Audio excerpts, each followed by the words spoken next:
नमस्ते, welcome to my show. मैं हूँ लीवाई नगावकर और हमारे साथ में आप देख रहे हैं जुड़े हुए हैं अभिषेक मिश्रा जी, डॉक्टर अभिषेक मिश्रा जी, जो कि एक हम उसकी कोई तारुफ के मोहताज नहीं है। वो एक डॉक्टर है और philosophy and intellectual giant, constitutional and legal expert है, और मेरे and political commentator and expert.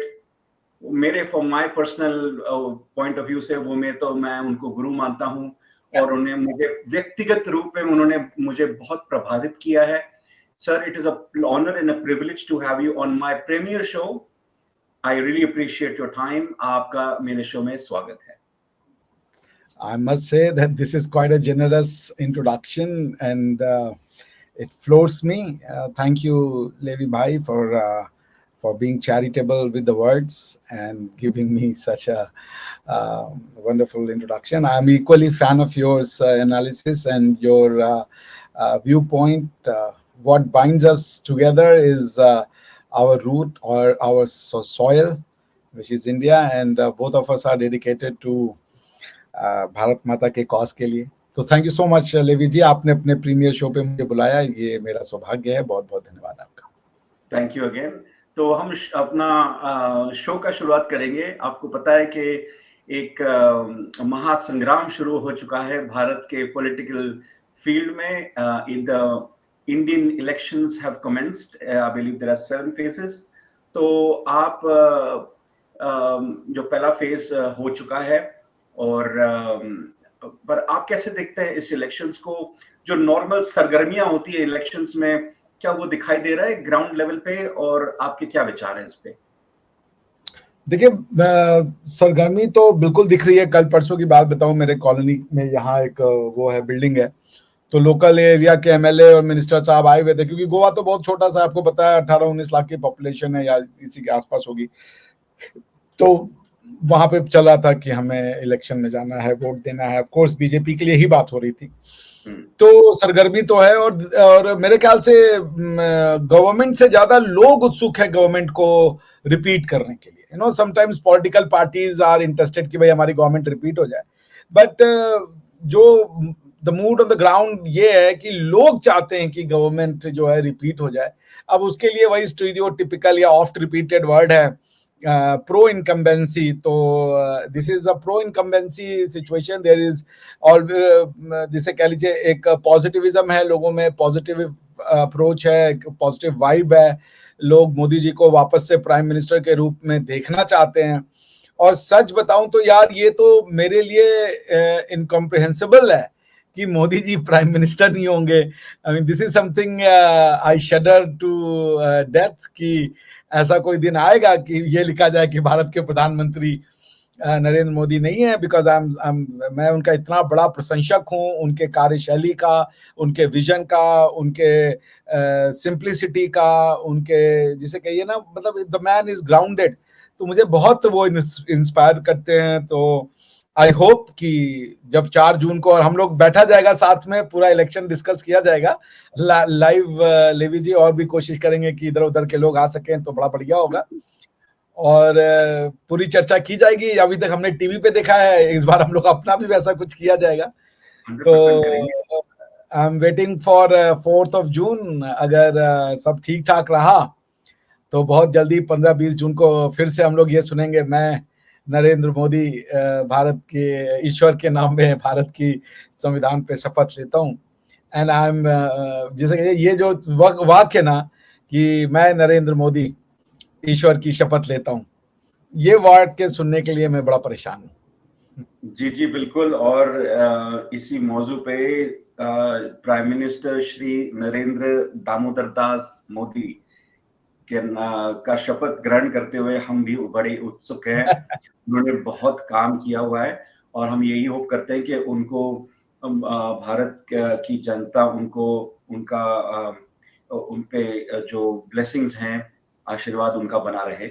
अच्छा, इससे हम अभी एक बात और जोड़ दूं मैं। देखिए, लोग भारत को समझ नहीं पाते, खासकर भारत का ये जो कम्युनिस्ट वर्ग के लोग हैं जो हैं। भारत 700 साल से भारतीय होने के लिए तड़प के रह गया।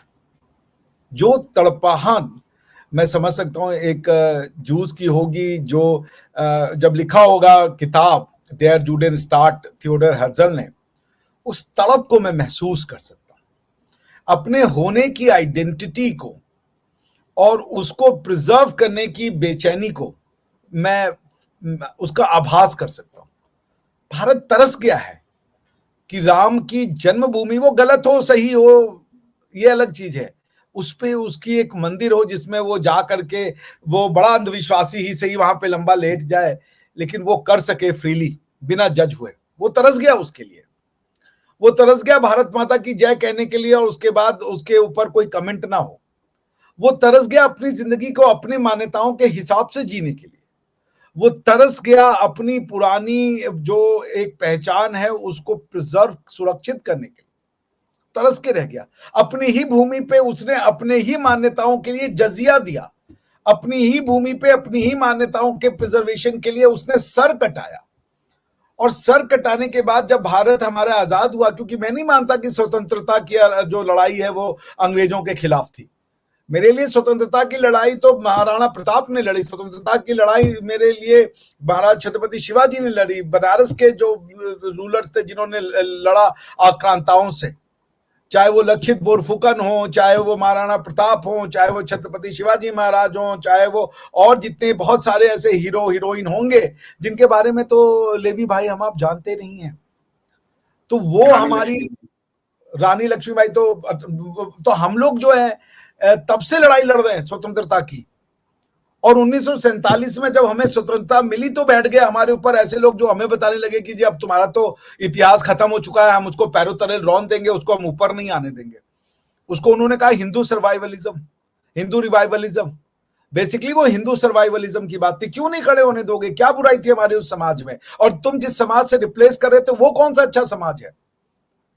इस समाज ने जीरो दिया। तुमने प्रचलित कहानियों को इस समाज की सच्चाई बना करके लोगों का जो है मोराल डाउन करने की कोशिश की। तुमने ये पढ़ा दिया कि फलाना मुगल ने हिंदू राजाओं की हिंदू बेटियों से शादी की। कभी ये नहीं पढ़ा कि मुगलों ने अपनी बेटियां भी दी। दोनों तरफ क्यों नहीं सम्मान देना चाहते? क्योंकि तुम लोगों के दिमागों पर कब्जा करना चाहते थे, उनको तुम लोअर और एक समझ लीजिए जहनी गुलाम बनाना चाहते थे, उनके कॉन्फिडेंस को तोड़ देना चाहते थे। वरना तुम तो सच ये पढ़ाते ना जो लिखा हुआ था कि भाई कैसे मथुरा के मंदिर का जो विग्रह था उसको निकाल करके मस्जिद की सीढ़ियों में लगवा दिया गया, और उसी औरंगजेब को तुमने बताया कि वो आलमगीर है हमारी किताबों में। इन मुगलों की महिमा मंडित करते हो तुम, और उसके बाद कहते हो कि जो ये बातें सच बताए वो बिगिट है। इस देश में सच बोलने वाला बिगिट है, और जो झूठ बोलता है वो बहुत बड़ा इंटेलेक्चुअल है। भारत की जो डेफिनेशन ऑफ नॉलेज है, आपको फेल कर दिया जाएगा यदि आप इनके अगेंस्ट में जाएंगे। और आपको एक बड़ी मजेदार बात बताऊं, पाकिस्तान का एजुकेशन सिस्टम और इंडिया के एजुकेशन में सिस्टम में साला धेले भर का अंतर नहीं है। वो भी मुगलों का महिमा मंडन करते हैं, हम भी मुगलों का महिमा मंडन करते हैं। उनके लिए भी ब्राह्मण सबसे बड़े दुष्ट थे, हमारे लिए भी ब्राह्मण सबसे बड़े दुष्ट थे। उनके लिए भी हिंदुइज्म जो है दुनिया का सबसे बड़ा खतरा है, और यहाँ के भी किताबों के हिसाब से हिंदुइज्म दुनिया का सबसे बड़ा खतरा है। क्या गलत अलग पढ़ा दिया भाई तुमने? क्या अलग पढ़ा दिया? पाकिस्तान कहता है कि हम we are inheritors of the Mughal. India वाले भी कहते हैं कि भारत का निर्माण मुगलों ने किया। What is the distinction between the curriculum of Pakistan and India? ये फ्रॉड इन्होंने हमारी जहनों पे कब्जा करने का किया। इन्होंने हमारे आत्मविश्वास को पैरों तले कुचलने का काम किया, मगर ये भूल गए कि ये जो सनातन है ये स्वतः स्फूर्त है। क्योंकि सब सनातन है। सनातन कोई एक आइडेंटिटी नहीं है, सनातन है प्रकृति, सनातन है कॉन्शियसनेस, सनातन है जीव जंतु, सनातन है पेड़ पौधे, सनातन है हवा, सनातन है जीवन, सनातन है। इसको कैसे खत्म करोगे? नहीं, आप बराबर। और ये होता है, एक होता है धर्म और एक होता है मजहब। सनातन है धर्म।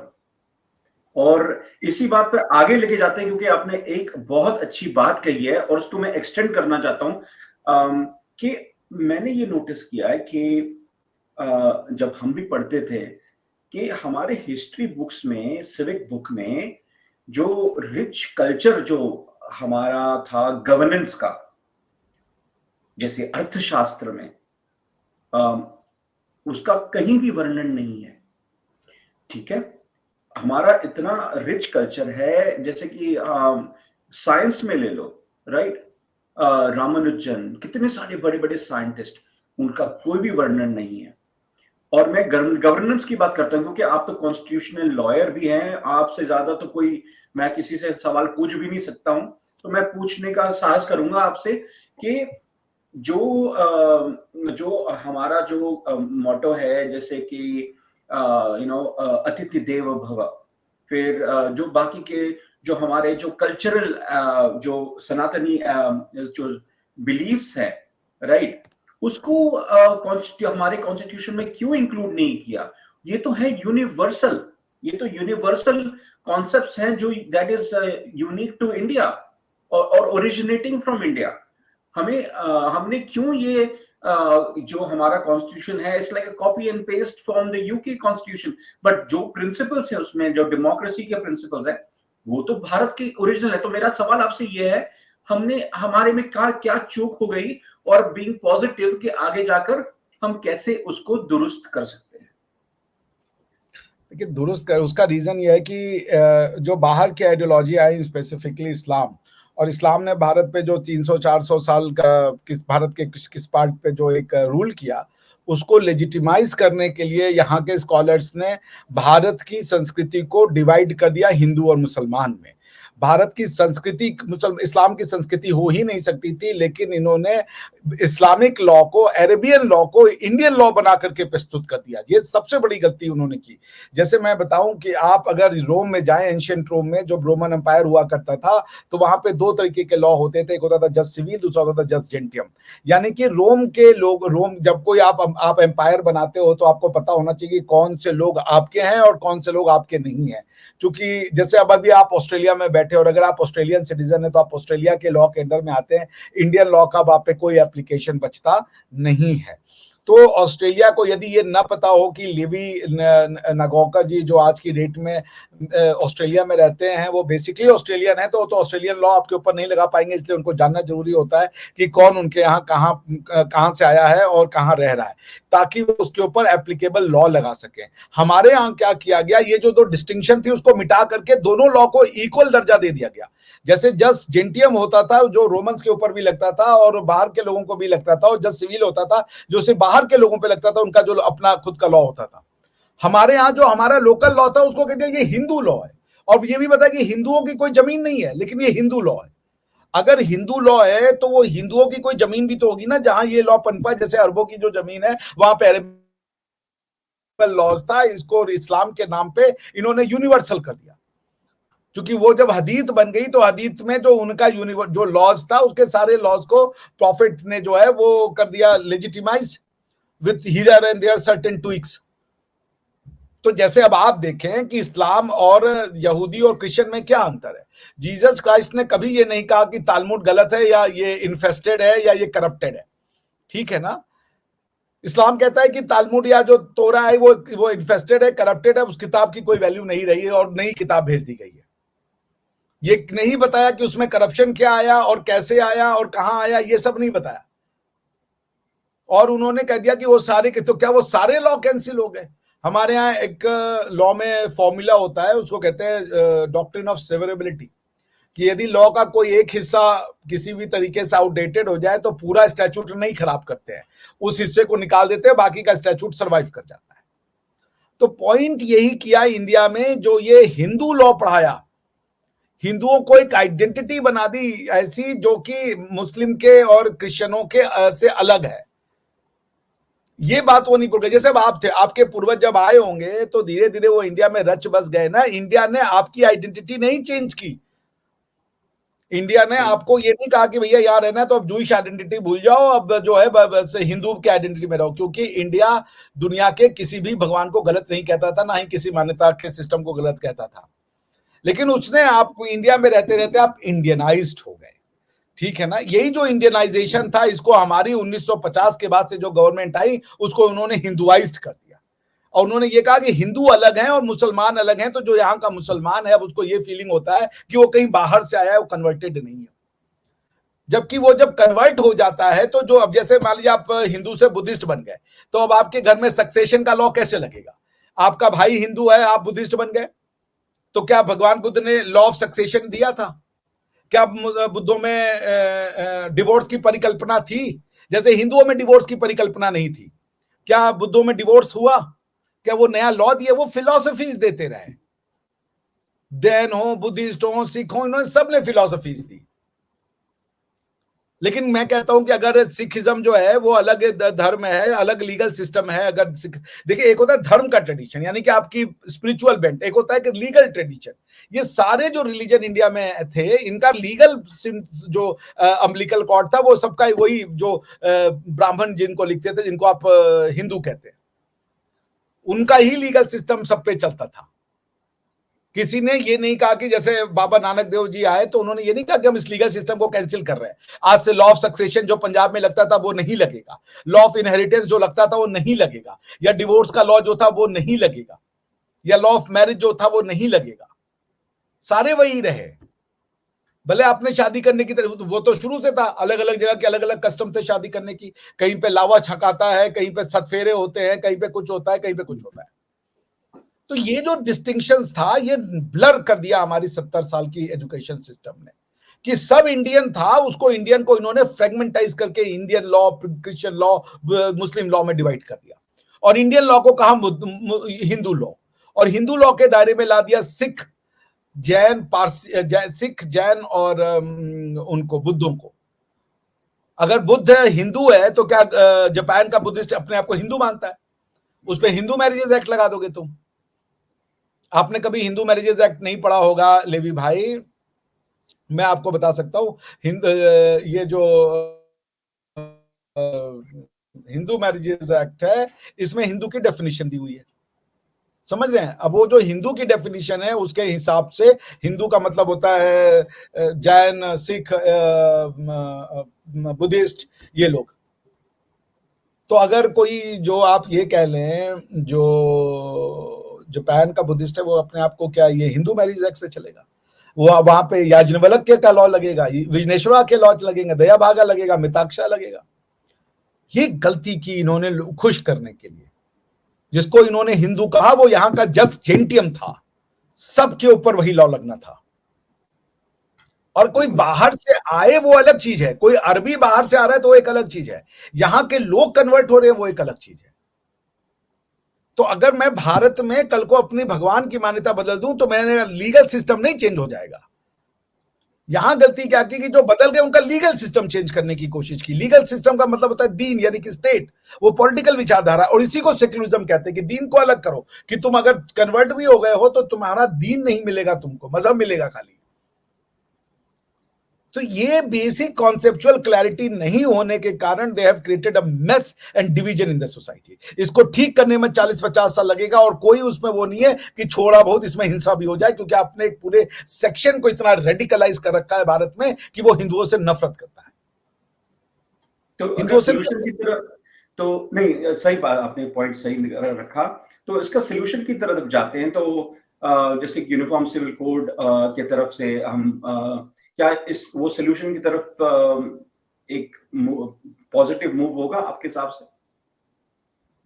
जाना ही पड़ेगा अगर इंडिया को सरवाइव करना है तो, वरना इंडिया फ्रेगमेंटाइज हो जाएगा। इन्होंने जितना डिवीजन प्री मुगल एरिया में नहीं था, उससे ज्यादा डिवीजन ये कम्युनिस्टों ने डाल दिया है। कि ब्राह्मणों ने कहा था कि, और ये बेसिकली मुस्लिम रूलर्स का हुआ करता था, ये सब आप प्रैक्टिसेस आपको इस्लाम में मिलती हैं, उसको इंडिया की प्रैक्टिस बता दी। कब रावण के समय में कौन सी ऐसी किताब थी जहां पे इसका वर्णन मिल जाए इंडिया में, हिंदू बुक में, कि भैया ऐसे रखो, कपड़ा मत पहनने दो जो शूद्र है या जो दूसरे कास्ट के है? कोई ऐसा टेक्स्ट नहीं मिलता, मगर ये टेक्स्ट में डाल करके इन्होंने प्रचलित कर दिया। बल्कि अरबों में ये प्रैक्टिस आपको मिलती है कि स्तन काट देना, ये काट देना, वो वहां पे आपको प्रैक्टिस मिलती है। तो ये भाई हमारे टेक्स्ट बुक में कोई किताब में हो तो बताओ, और फिर हम तो उसके बाद भी हाथ जोड़ के माफी मांगे, क्योंकि मैं ये नहीं मानता कि कुछ नहीं हुआ, ब्राह्मणों ने गलत किया, ब्राह्मण का मतलब है कास्ट सिस्टम ने गलत किया, कास्ट सिस्टम के नाम पे भारत में बहुत सी चीजें हुई, उसके लिए हम हाथ जोड़ के माफी मांगने को तैयार है भाई, कि चलिए हमसे गलती हो गई। हमारे वो जो स्कॉलर्स थे, मगर वो ह्यूमन मेड था, वो कोई डिवाइन लॉ नहीं था, उसको जब चाहेंगे हम लात मार के निकाल देंगे। वो कोई वैदिक फिलॉसफी नहीं थी। बिल्कुल सोशल तो प्रॉब्लम पॉइंट, था, वो सोशल प्रॉब्लम था। Exactly, that was a social problem. It was not a philosophical problem, it was not जिसे कह लीजिए वैदिक प्रॉब्लम, सनातनी प्रॉब्लम। कास्ट भी है, वो सनातनी की प्रॉब्लम नहीं है, कास्ट भी सोशल प्रॉब्लम है। उसका इंटरप्रिटेशन नहीं कर पाए, क्योंकि वो कॉम्प्लेक्स फॉर्मूला था कि तुमको सोसाइटी का निर्माण करना है, और उस सोसाइटी का फाउंडेशनल जो प्रिंसिपल है वो ये है कि सोसाइटी 4 वर्णों में होगी, ब्राह्मण, क्षत्रिय, वैश्य और शूद्र। तो इसका इंप्लीमेंटेशन कैसे करिएगा ये बताइए, ये डिफिकल्ट हो जाता है, क्योंकि वेद ये नहीं कह रहा है कि इन चारों में कोई हायरार्की है, लेकिन बाद के जो लॉज बनाए गए उन्होंने हायरार्की बनाई, ये सच है। वो गलत किया उन्होंने, दैट वॉज डिजास्ट्रस, क्योंकि वो इस पॉलिसी का सही इंटरप्रिटेशनल लीगल सिस्टम नहीं बना पाए, क्योंकि फिलॉसफी कॉम्प्लेक्स थी। अगर आपका ऑब्जेक्टिव क्लियर नहीं है तो आप उसके ऊपर अगर जब लॉज ले डाउन करेंगे तो वो लॉज ब्लंडरस आएंगे, वो लॉज गलत आएंगे। तो ये फिलॉसफी को और थोड़ा वो करने की जरूरत थी, समाज में हायरार्की डालने की जरूरत नहीं थी, समाज को जो है वो थोड़ा और विद्वान बनाने की जरूरत थी। कुछ लोगों ने इसको गड़बड़ कर दिया, otherwise philosophy is impeccably correct. Sir इसलिए तो हमने आपको बुलाया सर, डॉक्टर ऑफ फिलोसफी के लिए ही बुलाया है आपको, प्रॉब्लम सॉल्व करने के लिए। बट नहीं, बट थैंक यू, आपने बड़ा अच्छा पॉइंट्स रखे। I am sure, I mean मुझे तो काफी इसमें प्रॉब्लम्स आइडेंटिफिकेशन भी हुआ और सोल्यूशन की तरफ भी आपने अच्छा उसका डिस्क्राइब किया। अगर अभी आपकी इजाजत हो तो हम एक लाइटर मोड पे चले जाते हैं इसके पास। तो हमारा फेवरेट टॉपिक जो है पाकिस्तान। पाकिस्तान से न्यूज आ रही है कि यूनाइटेड स्टेट्स डिपार्टमेंट ने सैंक्शन, स्टेट डिपार्टमेंट ने सैंक्शन किया हुआ है बैलिस्टिक मिसाइल सप्लायर्स को, जो लॉन्ग रेंज मिसाइल बनाते हैं। इसमें 3 चाइनीज कंपनीज हैं और इसमें एक बेलारूस की कंपनी है। तो मेरा सवाल आपसे ये है कि एक साइड पे तो हम देख रहे हैं कि वहां पर पाकिस्तान में इन्फ्लेशन स्काई हाई है, वहां पे इकोनॉमिक प्रॉब्लम्स हैं। रिसेंटली उन्होंने पेट्रोल के प्राइसेस, डीजल के प्राइसेस भी बढ़ा दिए हैं। 2 ट्रांचेस में आईएमएफ से वो 1-1 बिलियन के लोन के लिए तरले कर रहे हैं।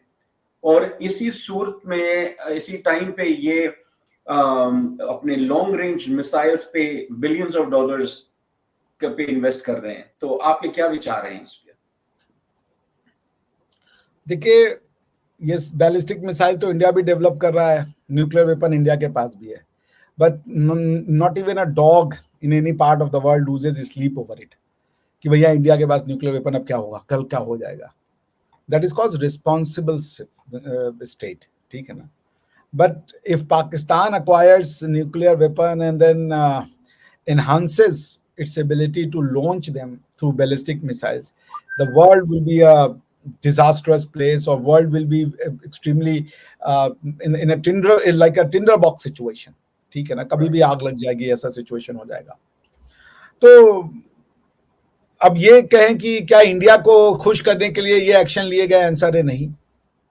बेसिकली जो चल रहा है इस समय, एंटी सेमिटिज्म की जो फीलिंग्स इस समय दुनिया में है, भाई एंटी सेमिटिज्म सिर्फ इस्लामिक वर्ल्ड में है, मैं ये नहीं मानता। एंटी सेमिटिज्म जो है आपको दुनिया भर के अन्य लोगों में भी है, और उसका सबसे बड़ा एग्जांपल है कि यूनाइटेड नेशन ने इस्लामोफोबिया के अगेंस्ट में रिजोल्यूशन तो पास किया, आज तक एंटी सेमिटिज्म के फेवर में एक भी रिजोल्यूशन नहीं पास किया। जबकि दुनिया का सबसे बड़ा होलोकास्ट अगर दुनिया की किसी 2 कम्युनिटियों ने देखा है, तो लेवी भाई, तो एक आपकी है और एक मेरी है।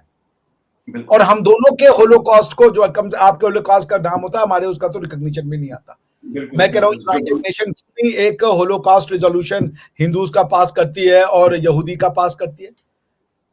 Why isn't there an resolution against anti-Semitism, which is a reality?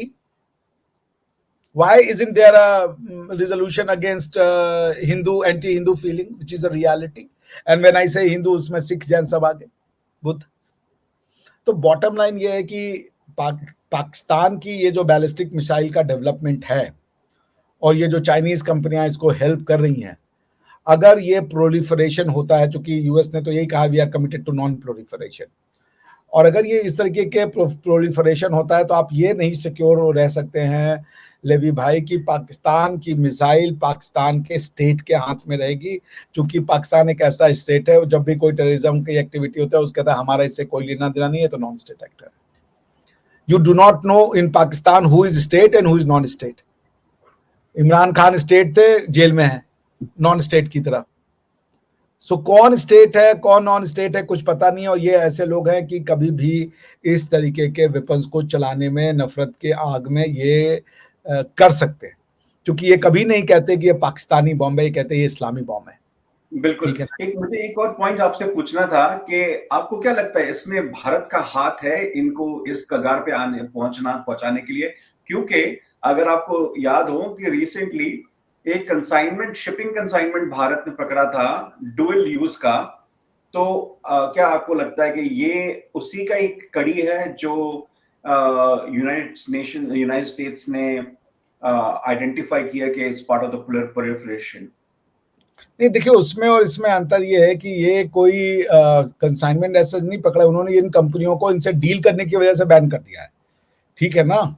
वो तो ये था कि वो जो इक्विपमेंट ले जा रहे थे उसकी प्रॉब्लम थी, उसकी जो एबिलिटी थी कि वो न्यूक्लियर वेपन्स में भी यूज हो सकता था, डुअल यूज जिसको आप कह रहे हैं, तो उस वजह से उस कंसाइनमेंट को रोका। यहाँ पे ये कंपनियां डील कर रही थी, दे वर डिलीवरिंग सच थिंग्स। तो ऐसा नहीं है कि वो कोई कॉन्ट्राबैंड था या कोई डुअल यूज का था और ये था। उन्होंने कोई शिप नहीं पकड़ी, कोई कंसाइनमेंट नहीं पड़ा, उन्होंने उस कंपनी के प्रोडक्शन को ही बंद कर दिया। इंडिया ने जो भाई गुड्स आपने पकड़ा था कंसाइनमेंट, उसका कोई तो प्रोड्यूसर रहा होगा ना, इंडिया ने उसको नहीं अटैक किया था, इंडिया ने उस गुड्स को पकड़ा था। यहाँ पे है कि ये जो गुड्स बना रहे हैं, जो डिलीवर कर रहे हैं, उनके ऊपर हो रहा है कि अगर तुम पाकिस्तान के साथ इस तरीके का ट्रांजैक्शन करोगे तो you will pay consequences for that. There is a hell lot of a difference in that, ठीक है ना। इन कंपनी, क्योंकि एक कंपनी तो बेलारूस की भी है। बिल्कुल बिल्कुल बिल्कुल। तो although everyone knows Belarus for all intent and purpose means रूस, ठीक है ना। Yes yes yes. लुकाशेंको उनका जो प्रेसिडेंट है, डिक्टेटर। नो बट पुतिन या वो पुतिन का आई थिंक सगा भाई है वो, मुझे लगता है। तो अच्छा, दूसरी इंटरेस्टिंग खबर जो आ रही है, यूएस हाउस ऑफ रिप्रेजेंटेटिव्स ने $95 बिलियन का एड सैंक्शन कर दिया है इजराइल, यूक्रेन और ताइवान के लिए। तो मैं आपको अगर अपने श्रोताओं के लिए बता देता हूं कि इजराइल को उन्होंने $17 बिलियन असाइन किया हुआ है, यूक्रेन को लगभग 61 बिलियन डॉलर असाइन किया हुआ है, और बाकी का जो है वो उन्होंने ताइवान के लिए रखा हुआ है, और कुछ अमाउंट है वो पैलेस्टीनियन एड के लिए। तो आप इसको, ये तो बड़ी डेवलपमेंट है, क्योंकि और उन्होंने फर्दर ब्रेकडाउन दिया हुआ है वो 17 बिलियन इजराइल को किस किस चीजों में के लिए दिया हुआ है, पर उसके हम इतने लेवल पे नहीं जाएंगे। पर आप मुझे ये एक बड़ा अमाउंट है, और आपको ये भी पता होगा कि यूएस का जो डेट है, राइट, वो है अराउंड $35 ट्रिलियन, और ये मनी प्रिंट करके ये और जैसे यूक्रेन के वॉर को और आगे बढ़ा रहे हैं। वो कुछ कमेंटेटर्स कह रहे हैं कि ये अगला समर तक ये यूक्रेन वॉर और एक्सटेंड होगा, जब उनको ये एड मिलेगा, मिलिट्री एड मिलेगा। तो आपके क्या विचार है? इतनी काफी बड़ा अमाउंट है, आप कैसे देखते हैं इसको? देखिए, जो मेरी अंडरस्टैंडिंग है वो security, it's not an aid per se. जो वो दिया गया है वो सिक्योरिटी असिस्टेंस के लिए है, ठीक है ना। बारिंग जो उसमें फिलिस्तीन का जो सेक्शन है वो एक एड के लिए है, बट टू बिकॉज की Taiwan doesn't need an aid, ठीक है ना। तो वो जो एड, अगर आप ये कह रहे हैं फाइनेंशियल एड नहीं है, it is aid in the sense कि I am here to help you, not in the aid in the terms of arms कि पैसा नहीं है तो ये रख लो। तो ये सिक्योरिटी पैकेज वो देना चाहते हैं, इनको और वेपन बेचना चाहते हैं, और उसके लिए परमिशन अपनी लेजिस्लेचर से। तो आपको पता है कि यूएस की कांग्रेस जो है उसके 3 अंग होते हैं, जिसको आप कांग्रेस कहते हैं यूएस में, उसको हम इंडिया में पार्लियामेंट कहते हैं। तो यूएस कांग्रेस का मतलब होता है senate plus house of representative and president, ठीक है ना। हालांकि प्रेसिडेंट उसका पार्ट नहीं है, senate plus house of representative है, क्योंकि उनका जो प्रेसिडेंट है वो इंडिपेंडेंट है, ठीक है ना। But senate plus house of representative is called Congress in the United states. तो पॉइंट ये कि ये उससे सैंक्शन लेना चाह रहे हैं कि कल को हम जो है, क्योंकि आप कोई बिलियंस में फाइनेंशियल डोल आउट तो देते नहीं, तो वो है कि भाई इनको सिक्योरिटी असिस्टेंस जैसे असलाहा देना, बम देना, बारूद देना, फाइटर प्लेन दे देना, बैलिस्टिक मिसाइल दे देना, ड्रोन दे देना, इस टाइप की चीजें जो देने का होगा वो सिक्योरिटी असिस्टेंस हम इनको देंगे, और उसके लिए इतने पैकेज वो कर रहे हैं कि कल को अगर खरीदना हो, बेचना हो, तो वो सैंक्शंस है। और देखिए ताइवान का जो असिस्टेंस है वो अमेरिका इसलिए कर रहा है क्योंकि China needs to be put in place. China को पता होना चाहिए कि वो ताइवान में जो चाहे वो नहीं कर सकते हैं, तो दैट एक्सप्लेन्स। यूक्रेन वाला आई थिंक जितना वो एड देंगे, असिस्टेंस देंगे, उतना ही डिस्ट्रक्शन देखने को मिलेगा। कोई फायदा नहीं है यूक्रेन की इस तरीके से मदद करके कि यूक्रेन तबाह हो जाए, ठीक है ना। उनको ये कहना चाहिए कि भैया जाके बात कर लो अब पुतिन से, मत आप पीछे से इतना ज्यादा जेलेंस्की को आप चढ़ाइए कि वो अपना पूरा घर बार बर्बाद करके ही महाभारत वाला सिचुएशन हो जाए कि जब सब कुछ खत्म ही कर दिया तो फिर जीत के करेंगे क्या, ठीक है ना। तो I personally believe that Ukraine के उसमें NATO needs to back down, US needs to back down, let it be the fate of Ukrainians and the Russians. वो आपस में कैसे मामले को सुलझाते हैं वो उनके रहने दीजिए, उनके बीच का मैटर रहने दीजिए। दुनिया के चौधरी बनने की कोशिश मत कीजिए। नेटो ने जितना कंस्ट्रक्टिव काम नहीं किया उससे ज्यादा डिस्ट्रक्टिव काम नेटो कर चुका है दुनिया भर में। नेटो ने अफगानिस्तान में तबाही मचाई, इराक में तबाही मचाई, आपका लीबिया में तबाही मचाई, अब नेटो जो है आपका यूक्रेन में भी तबाही मचा रहा है। So this organisation called NATO has turned out to be more destructive than any kind of security arrangement for the safety of the regional matter. Regional तो कुछ रहा ही नहीं। आर्टिकल 52 यूएन चार्टर कहता है रीजनल सिक्योरिटी अरेंजमेंट आप बना सकते हैं, उसी के अंडर में ये बना हुआ है आर्टिकल 52, आर्टिकल 52 यूएन चार्टर के रिस्पॉन्स में। क्या रीजनल है? ये मैटर होना चाहिए था यूरोप के बीच में और अमेरिका के बीच में। अगर आप रीजनल कहना चाहते पहले तो 2 कॉन्टिनेंट में ला दिया आपने, और इन दोनों कॉन्टिनेंट मिलकर सारा एक्शन किया हुआ है एशिया में। नेटो का सबसे ज्यादा एक्शन तो एशिया में ही हो रहा है। आई थिंक नेटो ने जो इकलौता, जो मेरे दिमाग में आ रहा है, आई मे बी रॉन्ग, जो इकलौता एक सबसे बड़ा ऑपरेशन आज तक किया है यूरोप की सरजमीन पर, तो वो भैया युगोस्लाविया में किया था। तो बॉटम लाइन ये है कि ये जो लिवी जी सिक्योरिटी पैकेज का एड है कि इतना पैसा साइड में रखो कि कल को हम इतने पैसे का वेपन देते रहेंगे इन लोगों को या दूसरे इक्विपमेंट्स देते रहेंगे, यूएस की अगर ये पॉलिसी है उसको ये समझ में आता है कि इससे वो वर्ल्ड में पीस लाने में सक्षम होंगे, सो बी इट। और रही बात पैलेस्टीनियन एड की, तो पैलेस्टीनियन को तो बेचारों को वाकई में एड की जरूरत है, लेकिन वो एड मेरे ख्याल से फाइनेंशियल से ज्यादा फिलोसॉफिकल एड की जरूरत है। छोटी सी बात वो कंसर्न कर लें, 2 स्टेट सोल्यूशन को एक्सेप्ट कर लें और आगे बढ़ें। जियो और जीने दो का जब तक कॉन्सेप्ट नहीं आएगा पैलेस्टीनियंस के लोगों के बीच में, वो नहीं होगा। Israel is nowhere to go. और आप पहले कौन थे भाई? आप कौन थे? अगर आप मानते हो कुरान को, या अगर आप अपने आप को इनहेरिटर बताते हो अब्राहमिक पैट्रियार्की का, तो वो तो लैंड अब्राहम को, गॉड ऑफ इजराइल ने ये लैंड तो जूस को ही प्रॉमिस किया था, अब्राहम के बच्चों को तो प्रॉमिस किया था। बात खत्म करो यार, 2 स्टेट सोल्यूशन एक्सेप्ट करो, आगे बढ़ो। लेकिन नहीं, ना तो जिएंगे ना जीने देंगे वाला हिसाब किताब है। तो अब उसमें एड दीजिए आप फाइनेंशियल, ये 10 साल 5 साल की शांति रहेगी, फिर से वापस आएगा। मेरे ख्याल से तो रोक देना चाहिए, उनको रियलाइज होना चाहिए कि अब आप कहां तक जाओगे। खैर एनीवेज, अब पैलेस्टीनियंस को भी अकल आनी चाहिए, तो ह्यूमैनिटेरियन असिस्टेंस का मैं पूरा सपोर्ट करता हूँ, मिलना चाहिए जी। नहीं, इसी अच्छी बात पे कि ह्यूमैनिटेरियन लोगों में के दिलों में हो, और इसी से ये वर्ल्ड में पीस आएगा। जितनी जल्दी रियलाइजेशन होगा अक्रॉस द वर्ल्ड, हम तो यही चाहते हैं कि हमारे बच्चों को एक सिक्योर और सेफ एनवायरनमेंट दें, to realize the full opportunities. तो इसी बात पे सर हम अपना डिस्कशन कंक्लूड करते हैं।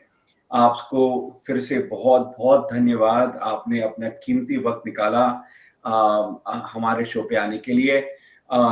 मैं अपने सारे दर्शकों को ये बताना चाहता हूँ कि आपको तो पता ही होगा कि डॉक्टर अभिषेक मिश्रा जी एक सब बड़ा सक्सेसफुल यूट्यूब चैनल चलाते हैं। वो नेशनल और इंटरनेशनल चैनल्स पे जाते हैं और डंके की चोट पे भारत का पक्ष रखते हैं और we are all very proud of you sir. और इनके चैनल को सब्सक्राइब कीजिए और आपके इस नाचीज के लिए भी अगर आप थोड़ा सपोर्ट और करें और हमारे चैनल को भी सब्सक्राइब करें और ज़्यादा से ज़्यादा लाइक करें और तो हम आपके बड़े आभारी रहेंगे।